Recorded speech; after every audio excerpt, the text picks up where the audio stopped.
ये चिकन समोसे जितने ही ज़्यादा अच्छे लग रहे हैं देखने में, उससे ही ज़्यादा अच्छा इनका टेस्ट है। आप ज़रूर ट्राई कीजिएगा। एंड इसकी स्टफिंग जो रहती है ना अंदर की, वो काफ़ी क्रीमी रहती है। तो इस रमज़ान ट्राई करें आप सभी लोग ये रेसिपी, एंड बहुत ही आसानी से आप इसे स्टोर कर सकते हैं। सबसे पहले आपने ऑयल में सारी सब्जियों को सौते कर लेना है 1 से 2 मिनट के लिए। श्रेडेड चिकन यहाँ पे ऐड कर देंगे। अच्छा, ऐसा कुछ नहीं है, जो वेजीज मैंने आपको दिखाई हैं आप वो ही ऐड करें। अपनी मनपसंद आप इसमें एक्स्ट्रा और भी ऐड कर सकते हैं। अब क्रीम ऐड कर दी है मैंने यहाँ पे, पिज़्ज़ा सॉस एंड सभी सूखे स्पाइसेस डाल के आपने बहुत ही अच्छे से यहाँ पे मिक्स कर लेना है। अच्छा, मैंने यहाँ पे चीज़ भी ऐड करी है, आप डालना चाहें तो ऐड कर सकते हैं। बस जैसे ही आपकी स्टफिंग इस पॉइंट पे ठंडी हो, आपने इस तरीके से समोसा शीट को फोल्ड करना है। स्टफिंग ऐड करेंगे, चीज़ ऐड करेंगे एंड आपने इसको कर लेना है बहुत ही अच्छे तरीके से फोल्ड। तो देखा कितना आसान था इसको बनाना।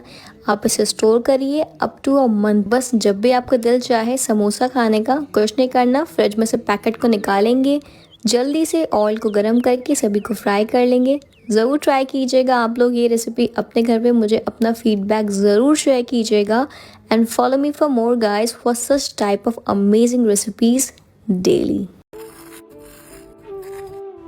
ഇന്നിപ്പോൾ റമദാൻ 8 ആയില്ലേ. എൻ്റെ ലൈഫിലെ എൻ്റെ ഉമ്മൻ്റെ കൂടെ അല്ലാത്ത ആദ്യത്തെ റമദാനാണിത്. സങ്കടം ഉണ്ടോയെന്ന് ചോദിച്ചാൽ ഒരുപാട് സങ്കടമുണ്ട്. കഴിഞ്ഞ നോമ്പിനൊക്കെ കട്ടിൽമന്ന് നിൽക്കണം, ബാങ്ക് കൊടുക്കണതിൻ്റെ ഒരു 10 മിനിറ്റ് മുമ്പ് ഉമ്മനെ ആകെ ഹെൽപ്പ് ചെയ്യുക എന്തെങ്കിലും ഒരു ജ്യൂസ് അടിക്കാൻ വേണ്ടിയിട്ടാവും. അന്നൊക്കെ വിചാരിച്ചിരുന്ന നോമ്പ് നോറ്റി എന്നെ കൊണ്ടൊന്നും ചെയ്യാൻ കഴിയില്ല. പക്ഷേ ഇന്നിപ്പോൾ അങ്ങനെയല്ല. വർക്കിന് പോകുന്നുണ്ട്, അതിൻ്റെ കൂടെ വീട്ടിലെ എല്ലാ കാര്യങ്ങളും നോക്കണുണ്ട്. സത്യം പറഞ്ഞാൽ ഞാനിപ്പോൾ ഒരു കംപ്ലീറ്റ് കുടുംബിനിയായി. അതിനൊരു കാരണമുണ്ട്. വിശന്ന് വലിഞ്ഞു വരുമ്പോൾ ഒരു ഗ്ലാസ് വെള്ളം എടുത്തു തരാൻ പോലും ആരുമില്ല. പിന്നെ ആരുമില്ല എന്നൊക്കെ പറയുമ്പോൾ അതൊരു നുണയോ. വീട്ടിൽ നല്ലൊരു കെട്ടിയവനുണ്ട്, അതുകൊണ്ട് എല്ലാത്തിന്റെ പകുതി കുറവ് ആള് നികത്തി തരും. പണ്ടൊക്കെ സ്കൂളിട്ട് വന്നിട്ട് ഒരു കടത്തുണ്ട്, എന്നിട്ട് ബാങ്ക് കൊടുക്കുന്നതിന്റെ ഒരു 5 മിനിറ്റ് മുമ്പ് എണീക്കും. ഇപ്പൊ വർക്ക് കഴിഞ്ഞ് വന്ന് എത്ര ക്ഷീണിച്ചാലും ചെയ്യേണ്ട കാര്യങ്ങളൊക്കെ ചെയ്യുന്നോ വേണ്ടേ. എന്റെ അമ്മ പലപ്പോഴും പറയുന്ന ഒരു കാര്യമുണ്ട്, ഈ ഒക്കെ കല്യാണം കഴിഞ്ഞ് പോയാൽ ആ വീട്ടിലൊക്കെ എങ്ങനെയാ നിൽക്കുക. അല്ല, ഇമ്മനെ പറയുന്ന കാര്യമില്ല, ഉമ്മക്കും പേരുണ്ടാവും. അങ്ങനെയൊക്കെയാണ് കയ്യിലിരിപ്പ്. പക്ഷേ ഇപ്പൊ എനിക്കൊരു കാര്യം മനസ്സിലായി, നമ്മളെ കൊണ്ട് ചെയ്യാൻ കഴിയില്ല എന്ന് വിചാരിച്ച പല കാര്യങ്ങളും നമ്മളെ കൊണ്ട് ചെയ്യാൻ കഴിയും. ഈ നോമ്പിനെന്താ ഏറ്റവും കൂടുതൽ മിസ് ചെയ്യണമെന്ന് ചോദിച്ചാൽ അതിന്റെ ഫാമിലി ഉണ്ടാവും. എല്ലാരും കൂടെ ഒന്നിച്ചിരുന്ന് ബാങ്ക് കൊടുക്കണം, നോക്കി നിന്ന് അങ്ങനെ നോമ്പ് തുറക്കണ സുഖമൊന്നും വേറെ എന്തിനും കിട്ടൂല. അന്നൊക്കെ എന്തെങ്കിലും സ്നാക്സ് ഉണ്ടാക്കി കഴിഞ്ഞാല് അടിയാവും, കച്ചറയാവും, ഓനക്ക് കൂടുതൽ കിട്ടി ഇവൾക്ക് കൂടുതൽ കിട്ടി എന്നൊക്കെ പറഞ്ഞു. ഇന്നിപ്പോ ഇത് ഉണ്ടാക്കാന്നല്ലാതെ തിന്നാൻ അത്ര മൂടൊന്നുമില്ല. എന്തായാലേ കാലങ്ങളും കൊല്ലങ്ങളും ഒക്കെ ഇതാ